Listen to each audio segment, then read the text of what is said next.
our target grade for this lesson is going to be 4th grade, and they're going to be multiplying two-digit numbers.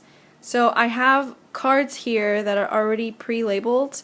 I'll have the student pick one of them, and then we're going to use the partial product strategy, and we will be using the distributive property as well. So the student will pick a card that's already labeled, and I don't have them now, but I will create these base 10 blocks. I'll cut out rods and have units for them to represent these numbers, so that they can get that equation into expanded form, so we can begin to distribute. So they would get 1 long and 3 units, and 1 long and 4 units. So that would represent 13 times 14. So then this would help them to see 10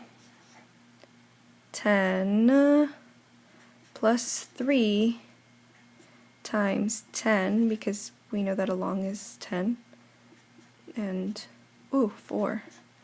So this is expanded form, and then we will then draw our arrows so that we can do the distributive property.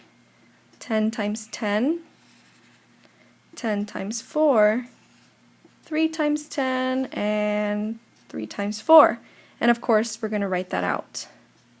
10 times 10 plus 10 times 4 plus 3 times 10 plus 3 times 4.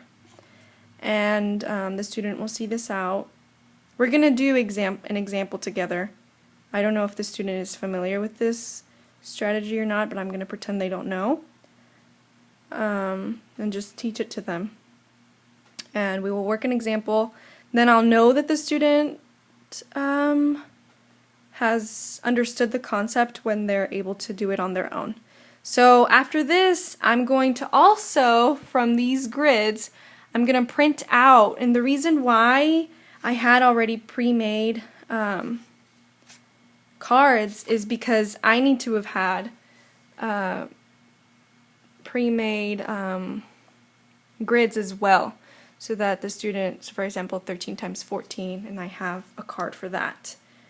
And so then the student will then, I'm going to pretend this is my graph here, and then we will fill out the 10 and 3, and the 10 and 4, and then, oh, that's terrible.